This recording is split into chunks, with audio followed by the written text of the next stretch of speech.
raining outside. I'm sure Winnie and Beatrice are not hitting the backyard or the sidewalk today. And I know that the kids at the middle school aren't doing what they want to do either, probably. They're locked up inside for how many days it's been, and hopefully they've found things to do other than worry about school day today, school day today, and kind of get through school, do well, and then move on to something that keeps them busy and occupied, if you will, and safe. So I have something to share with you. Not a very long conversation tonight, but I want to show you something on the bench.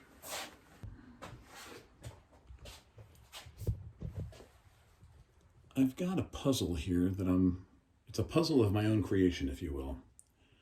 And it's a landscape, actually, of an apple orchard and surrounding mountains, the Catskills specifically. And I'm wondering if from this perspective, if you can see the mountain ranges, the clouds in the sky, and the trees themselves. And I just wanted to talk for a minute about these trees tonight. So there's two benches here.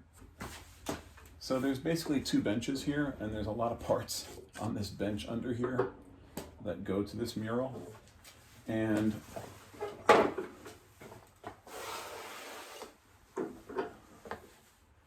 what I wanted to share with you was basically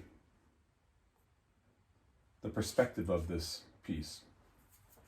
And it begins, as you all know from your art classes, it begins by taking those objects that are going to be perceived as being closer to you as larger, and the objects that are further away from you as being smaller eventually. And that's going to give us a perspective of distance, and it will hopefully lead your eye to the mountain, which is up here, and the hills, which run below, clouds in the sky. Here is an example of the tree, and this is all free-form stuff that I just carve out very quickly on the scroll saw. And I'm not quite sure if I have enough trees here. I'm thinking 3 rows of 4 trees, so I have some work yet to do. But with the rain today, and I actually think there might be a piece missing from this tree, so I have to dig that out. But I thought with the rain today that I would put this out on this table and take another look at it. And with the fact that I cannot visit people like I want to, it's going to give me a little more time to maneuver these pieces around and get them in the right order. And then the idea is that this tree, for example, will be embedded in other pieces of wood, such as these long pieces here.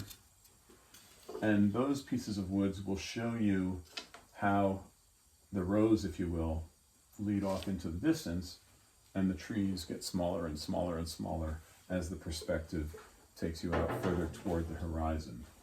And I'm hoping that with the appropriate stain, that I can make these trees pop and give some dimension that way as well.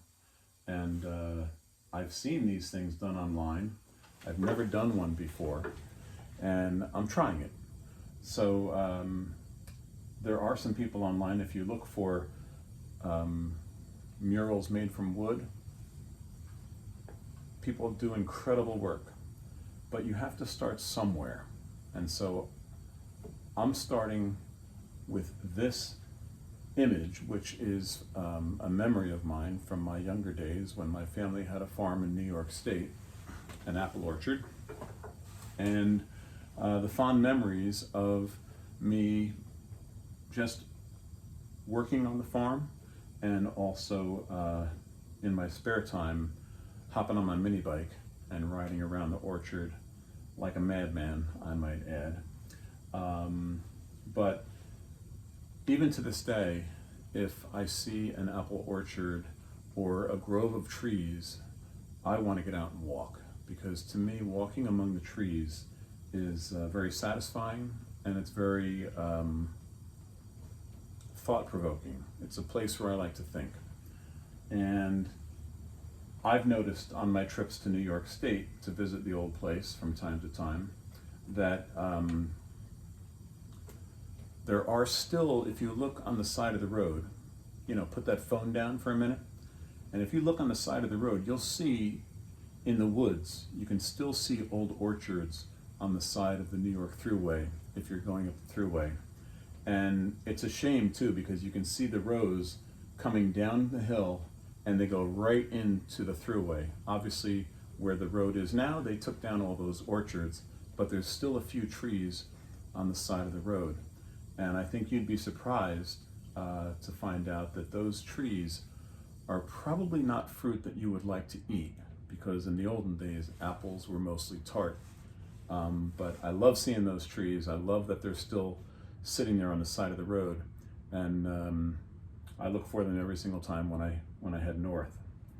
So I guess my quick lesson for you tonight, students, not parents, is to think about something that you perhaps always wanted to try and don't think you're good enough to do. But what a great time to try something now. Like, for example, if I decided this wasn't worth it, no one would know. And I could dispose of this, or I could build it into something else, or I could pack it in a box until I had the right mindset to try it again. And I don't have to share it with anyone. I'm sharing it with you because I trust you. But I don't have to share this with people who would criticize me or who might critique my work. I think most people would kind of give you a thumbs up for giving it a try. So if you're considering something new as a hobby or new as an interest, and you might have a buddy or two who might think it kind of doesn't match their style, doesn't matter. They're not around to cramp your style. And if you want to explore something new and interesting, you go right ahead and give it a try. And that's my advice for tonight. I also wanted to share with you that very shortly I'll be sharing a link to some wonderful writing by the Writing Club. And they've developed a website where they're going to share the writing this year.